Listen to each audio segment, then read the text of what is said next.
Jean-Yves, quand on fait des impostures, est-ce que finalement c'est aussi, pour être un peu polémiste, est-ce que la télévision ça devient l'écriture d'aujourd'hui et qu'il y a quelques siècles tu aurais pu être écrivain? Enfin, c'est quoi? Je crois qu'il y a quelques siècles, je me serais peut-être plutôt retrouvé à la Bastille, ouais. Mais... Ouais, 1789. En partie, ouais. Non, je pense que c'est... Je sais pas simplement si je crois pas être un polémiste. Je crois juste que je peux pas faire autre chose que ce que je fais. Mais moi, tu te moques des gens quand même. Tu es très dur vis-à-vis de... Mais je me moque pas. Je me moque pas des gens, je me moque de nous. Oui, enfin des autres. Et de nous. De nous en général, ça peut... Mais moi, je fais gaffe dans la vie, effectivement, à pas faire de faux témoignages, à pas faire de délation, par exemple. Alors parlons de ça. Il y a des sketchs très durs que tu as pu faire. Effectivement, tout d'un coup, tu prends quelqu'un à témoin et ça devient de l'ordre du faux témoignage. Hein, ça, c'est très rock'n'roll quand même. Ouais, mais moi, je me trouve pas dur du tout. Le mec raconte tout ce que c'est, hein, très rapidement. Très rapidement, je lui fais croire qu'on est en direct pour le journal de 13h. Et qu'il y a eu une mère qui, à la fenêtre, a laissé tomber son gamin dans la rue, bon, qui est tombé dans un arbre. Et que malheureusement, il n'y a pas de témoin, ce qui pourrait raconter la scène et tout. Au début, il veut pas faire de faux témoignages, le mec, parce qu'il pense qu'on est des flics ou quoi, on n'en sait rien, avec des caméras en plus, tu vois. Parce que tout ça se passant, évidemment, devant les caméras. Et puis, il finit par raconter qu'il a entendu un cri, qu'il a sauvé l'enfant de l'âme. Parce que tu lui demandes. Mais je lui demande... quand même de faire un faux témoignage. Ce mec-là, si on était en 40, tu vois très bien de quoi il serait capable. Moi, je me trouve pas dur de faire ça. Il peut se barrer quand même. Il a pas les menottes aux mains. Pour faire son faux témoignage, il est libre. C'est comme au téléphone, le type il peut raccrocher.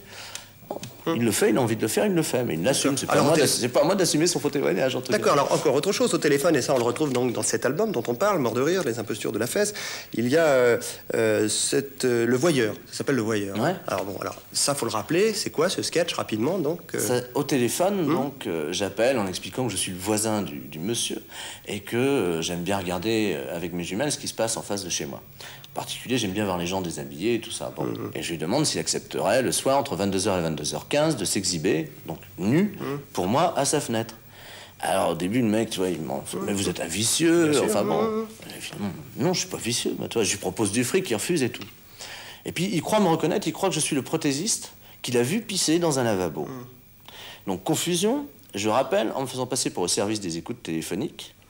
Et donc je suis flic et je lui demande pour coincer ce voyeur de s'exhiber à 22h le soir. Et le mec accepte parce que je suis flic, hein, et il va même s'exhiber dans un appareil, un accoutrement qu'on laisse aux gens le soin de découvrir dans cet album. Voilà. Bon, est-ce que c'est pas finalement faire un petit peu ce qui s'est toujours fait à la radio, c'est-à-dire la blague téléphonique, mais avec quand même quelque chose de beaucoup plus dur dans ta manière d'aborder le rire. Parce que finalement, c'est un rire grinçant. Non, mais t'as vrai,